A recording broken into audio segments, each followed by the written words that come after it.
যখন এই গতি এবং বল বিষয়ক কোনো সৃজনশীল অংশ আলোচনা করি, যদিও সিলেবাসে বলা হয়েছে গতি অধ্যায়টি নেই, কিন্তু বল আর গতি কিন্তু এরা মানে কি বলবো ভাই বোনের মতো, একজন ছাড়া আরেকজন ছাড়া। তো সুতরাং অনেক অঙ্ক তুমি করতে গেলে দেখবা যে বলের অঙ্ক করতেছো, কিন্তু গতি ছাড়া সেটা কোনো আর অগ্রগতি হয় না। স্যার আমাদের সিলেবাসে তো গতি অধ্যায় আছে।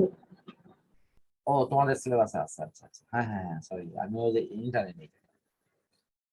এখন প্রশ্ন হলো যে এই কারণের জন্য গতি বলকে আলাদা অধ্যায় বলা হলেও আমি এই দুটি অধ্যায়কে আসলে একত্রে একটি অধ্যায় মনে করি। আমি অনেক সময় বলি যে দুই অধ্যায় মিলে একটা প্রশ্ন আসবে অথবা দুটো প্রশ্ন আসবে, ঠিক আছে, কারণ অধ্যায়ের কিছু গ্রুপিং আছে। এই গ্রুপিং এ গতি আর বল মিলে আমাদের কাছে হিসেব থাকে একটি একটি অধ্যায়। দ্বিতীয় হলো তোমার কাজ ক্ষমতা শক্তি, এটা শুধুই একটি অধ্যায়। পঞ্চম অধ্যায় সেটা শুধুই একটি অধ্যায়। ষষ্ঠ অধ্যায় সেটা শুধুই একটি অধ্যায়, যদিও ষষ্ঠ অধ্যায় তোমাদের সিলেবাসে নেই। সপ্তম অধ্যায় এটা শুধুই একটি অধ্যায়, এটা অন্য কোনো অধ্যায়ের সাথে লিয়ে দেয়। অষ্টম অধ্যায়টা তোমাদের নবম অধ্যায়ের সাথে লিয়ে দেওয়া আছে, বাট যদিও নবম অধ্যায়টা তোমার এই হয়তো সিলেবাসে না থাকায় তোমার ওই কষ্টটা করতে হচ্ছে, কিন্তু ওটার কিন্তু লিয়ে দেওয়া আছে। অষ্টম আর নবম মিলে একটা অধ্যায়। হ্যাঁ, সেখানে প্রশ্ন দুটোও আসে, একটাও আসে, এটাই বলা হয়। ঠিক তেমন এই গ্রুপিংটা আসে হলো তোমার যেমন দশম অধ্যায় এবং একাদশ অধ্যায়, অর্থাৎ দুটোই দুটোই তড়িৎ, স্থির তড়িৎ এবং চল তড়িৎ। সেখানে বলা হয় যে প্রশ্ন দুটো আসতে পারে, তিনটাও আসতে পারে, মিনিমাম একটা আসবে, মানে এটা একটা গ্রুপ বলা হয়, ঠিক আছে। তো ওই গ্রুপের ক্ষেত্রে যখন পড়ানো হয় তখন সিলেবাসে যদি মানে একাদশ এবং দশম এই দুটো অধ্যায়ই থাকে, তখন স্টুডেন্টকে কিন্তু বলা হয় যে বাবা তুমি যদি পড়ো তাহলে দুটোই পড়ো, আর না পড়লে একটাও পড়ো। এখন এর মধ্যে হয়তো কেউ বলে যে স্যার আমি অন্য জায়গায় তো আমি পড়া কমপ্লিট করছি, তবু একটু এখান থেকে পড়তেছি।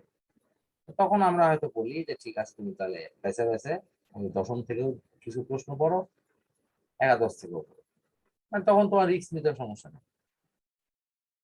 আশা করি আমরা এই পলিসি গুলো বুঝতে পারছি।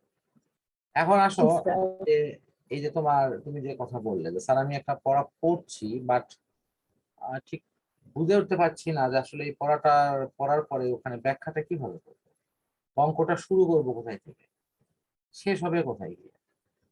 মানে এই মানে কোনো একভাবে যদি কেউ আমাকে একটু হিন্টস দেয় যে এইভাবে করো, তাহলে অঙ্কটা আমি পারবো।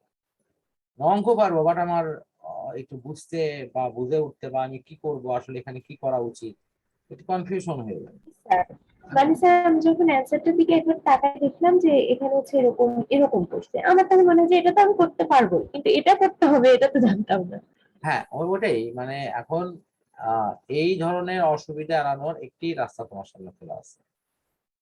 সে রাস্তাটি হলো, ফার্স্ট তুমি সকল বোর্ড কোশ্চেন গুলো এটি কমপ্লিটলি রিভিশন করো। এগুলো তো তোমার সবই একবার করা আছে, বাট আবার রিভিশন করো। এক, রিভিশন করে তুমি এর উপরে একটা নিজস্ব একটা থিসিস চালাও। সেই থিসিসটা কি, অ্যান্সারটা বন্ধ রাখে শুধু বোর্ড কোশ্চেন পড়ে তুমি সাইড নোট লেখো আর একটু শর্টকাটে ওটাকে সলভ করো। এই সাইড নোট লিখতে গিয়ে কোথাও কোনো সমস্যা হচ্ছে কিনা, সলভ করতে গিয়েও কোনো সমস্যা হচ্ছে কিনা, মানে অত বিস্তারিত কিছু বিবরণ লেখা, এত কিছু করা কিচ্ছু করবে না। অঙ্কটা খুব শর্টের মধ্যে করবা। এগুলো নিজেকে যাচাই করা। বিভিন্ন অঙ্ক আমি বলবো কি তাহলে বোর্ড কোশ্চেন যদি তোমার একটা অধ্যায়ে 25টা থাকে 25টাই করবো, না মোটেও না, 25টাই করতে হবে। কিছু অঙ্ক তুমি করো, যেমন সংঘর্ষের অন্তত একটা অঙ্ক করো।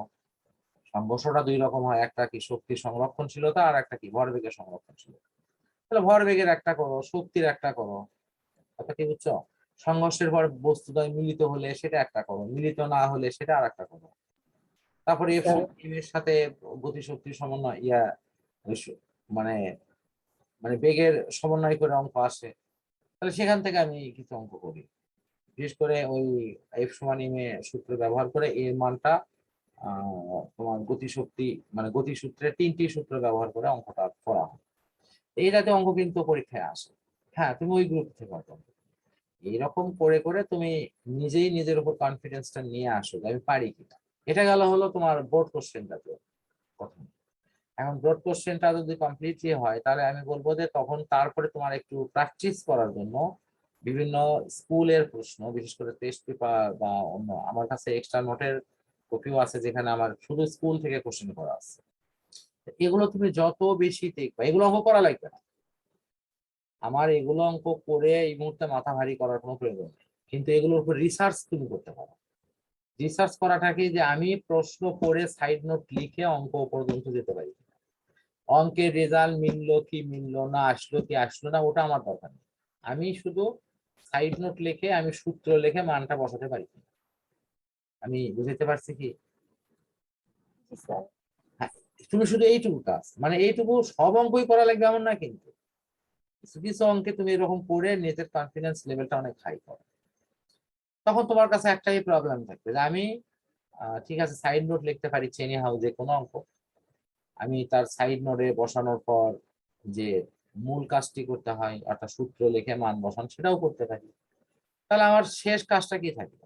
শেষ কাজটা থাকলো হলো ক্যালকুলেশন করার, ক্যালকুলেটর টিপে রেজাল্ট। আমি এই কাজটাই শুধু লাগবে, এবং তোমার উপর একটা আত্মবিশ্বাস এইরকম রাখাই লাগবে যে না আমি এটা পারবো, এখানে এই সময়টা দিচ্ছি না, আমি ক্যালকুলেটর ব্যবহার করে করতেও পারবো এবং ইনশাল্লাহ রেজাল্ট লিখতে পারবো, ব্যাস হয়ে গেল। আমি কিন্তু নিজে ব্যক্তিগতভাবে এই প্রক্রিয়াতেই কাজগুলো গোছাইছি। আমি সব অঙ্করই কিন্তু একবার রেজাল্ট বের করে একেবারে দীর্ঘ সময় দিয়ে মাথা নষ্ট করার কোনো দরকার নেই, আমি খালি দেখছি যে আমি অঙ্কটা করে সাইড নোট লিখতে পারি কিনা, আমি ওই ওই সাইড নোট লেখার পরে আমার সূত্রটি ঠিক ঠিক মতো মাথায় আসে কিনা, তারপরে আমি বাকিটা কথা বললাম যে আমি মানটা লিখতে পারি কিনা, ব্যাস। আমি যদি দেখি যে আমি পারিছি তাহলে তো আমার আর কোনো সমস্যা নেই, আর যদি না পারি তাহলে কেন পারতেছি না সেটা আমাকে অবশ্যই খুঁজে দেখতে হবে, যে আমার তাহলে অবশ্যই কোথাও বোঝার এবং এই বিষয়ে বেসিকগত কোনো দুর্বলতা আছে। আমি আমার আলোচনা যে পর্যন্ত করলাম, তুমি কি এই আলোচনা থেকে কিছু বুঝতে পারছো?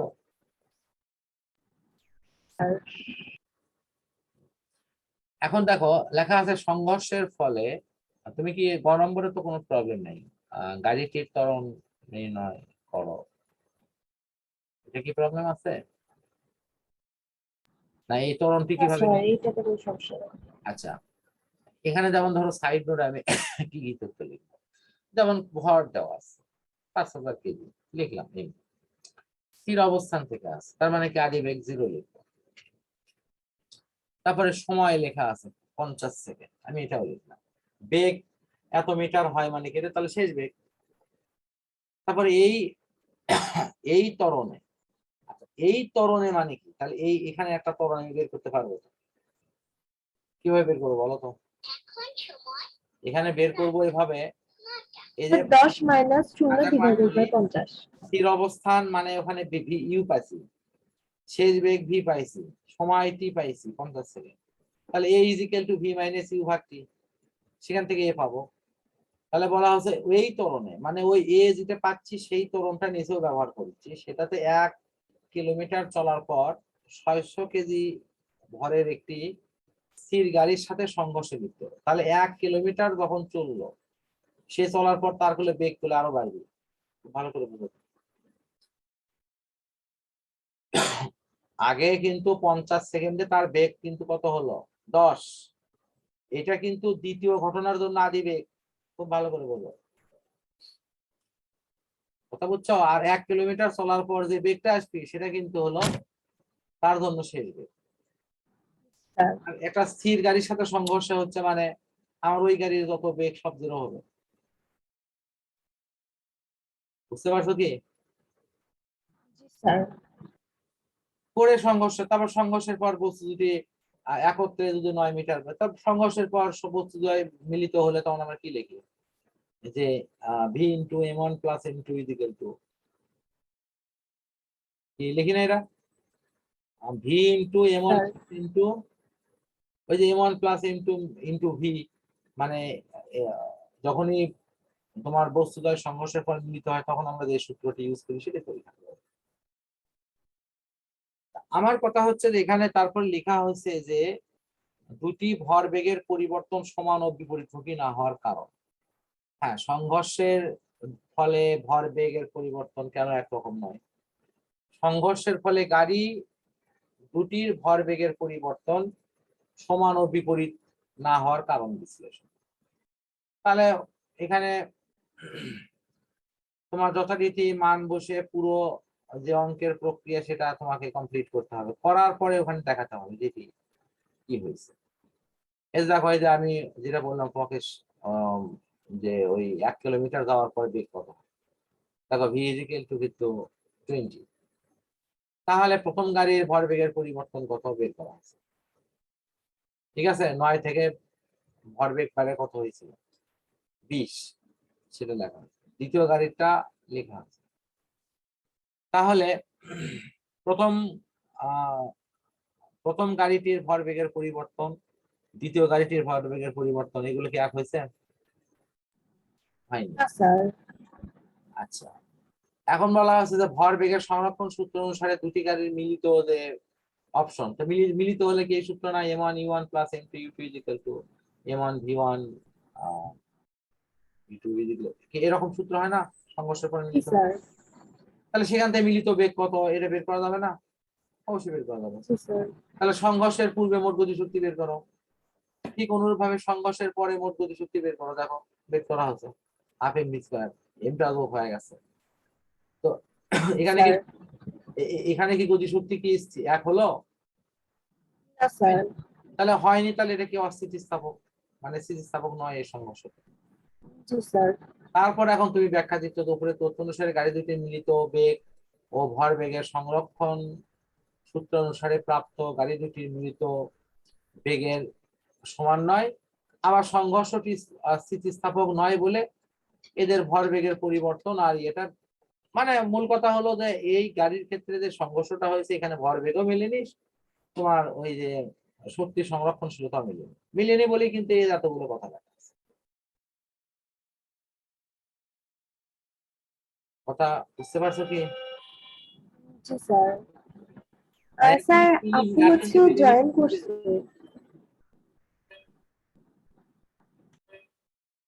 এর কিন্তু মেলেনি কিন্তু দুটো জিনিস।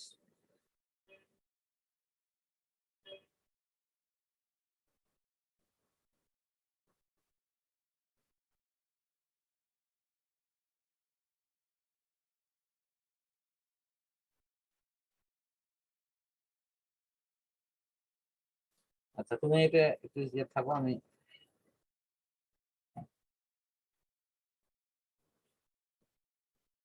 বরিশাল বোর্ড 2020 এখানে কি প্রবলেম?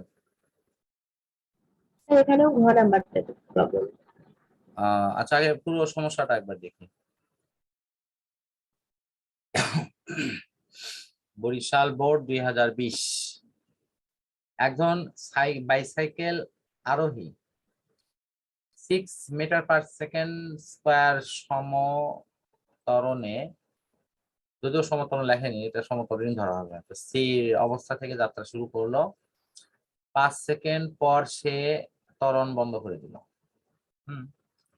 এরপর 10 সেকেন্ড পর সে 120 মিটার দূরে স্পিড ব্রেকার দেখে 3 মিটার পার সেকেন্ড স্কয়ার মন্দনে ব্রেক খসে গেল।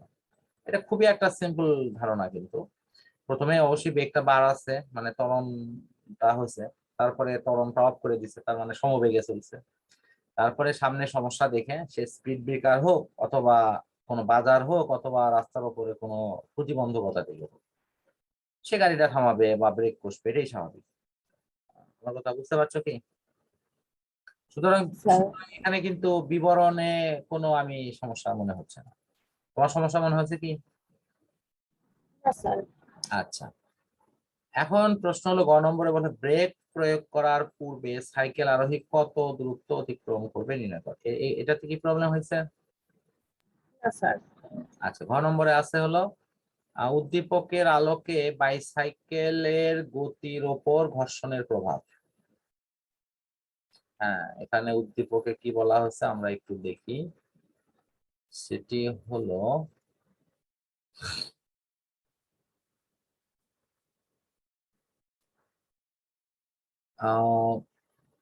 যখন এই যে স্পিড ব্রেকারটা দেখে সে এই ত্বরণে ব্রেক করছিল, তোমার তখন কিন্তু চাকার উপর ওই গতি ও ঘর্ষণটা কাজ করবে, চাকাকে সেটাকে আস্তে আস্তে আস্তে আস্তে গতি কমায় স্থির স্থির অবস্থানের দিকে নিয়ে যাবে।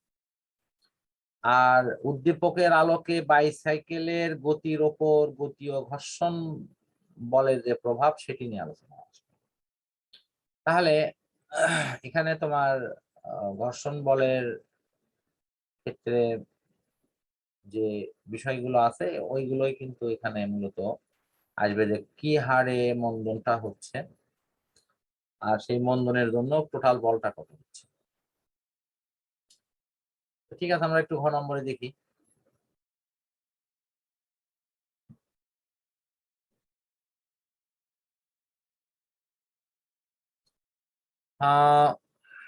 গ থেকে পাওয়া যাচ্ছে ব্রেক করার পূর্ব মুহূর্তে সাইকেলের বেগ কত, সেটা আমরা গ নম্বরে পাইছি।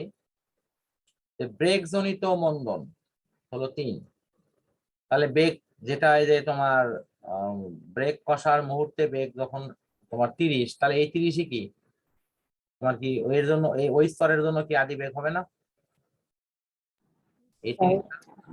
তারপরে সে এই মন্দনে সে গাড়িটাকে থামাচ্ছে এবং এত দূরত্ব অতিক্রম করছে, তাহলে তার শেষ বেগ কত হবে? 0 না? 0। তাহলে এখন প্রশ্ন হলো যে এখানে যে এইচ ড্যাশের মান বের করে দেখা হলো সেটা কত হয়েছে? ওখানকার স্পিড ব্রেকারের দূরত্ব আর এখানকার এস দূরত্ব কি এক না সেম?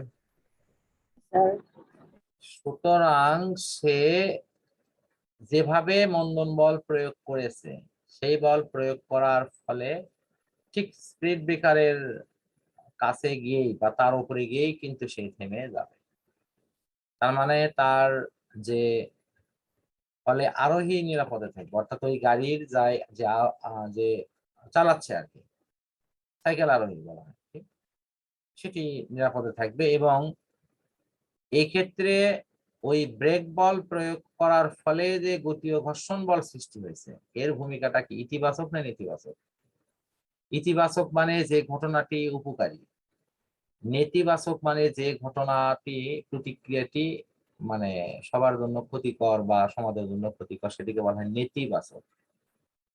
এখানে শব্দগত একটু বিষয়টা আছে, আমি মনে হয় একটু দেখাই। একটা নাম বলা হয় নীতিগত সিদ্ধান্ত। নীতিগত কথাটা হলো এরকম বানান, নীতি, 9 দীর্ঘারে নি, 6 শিগারে তি, এটা হলো নীতি। মানে স্বাভাবিকভাবে যে নীতি বা যে রুলস আছে সেই রুলসে কাজ করা, এটা নীতিগত সিদ্ধান্ত। আর একটা শব্দ বলা হয় হলো নেতিবাচক, নেতি, 6 শিগারে তি, নেতিবাচক মানে না সূচক। কথা বুঝছো কি, যে আমি ব্রেক বল প্রয়োগ করলাম কিন্তু আমার কাজটা ঠিক মতো হলো না, তার মানে ওখানে ঘর্ষণ বলটা নেতিবাচক ভূমিকা নিচ্ছে, যেভাবে কাজটি করার কথা সেটা। আর যদি ঘর্ষণ বল প্রয়োগের ফলে গাড়িটি যদি নিরাপদ জায়গার মধ্যেই আটকে যায় তাহলে সেই ঘটনাটি হচ্ছে উপকারী। উপকারী এই শব্দটির বাংলা হলো ইতিবাচক। ইতিবাচক, আশা করি এই বাংলার এই পেঁচানো শব্দগুলোর মানে বুঝছো। আচ্ছা, এটাই ওই ঘর্ষণ ভূমিকা কি সেটা নেওয়া ইতিবাচক। আর কোনো সমস্যা আছে? না স্যার। ঠিক আছে, তাহলে আমি এই সৃজনশীল কার্যক্রমটা এখানে মোটামুটি সমাপ্ত করছি।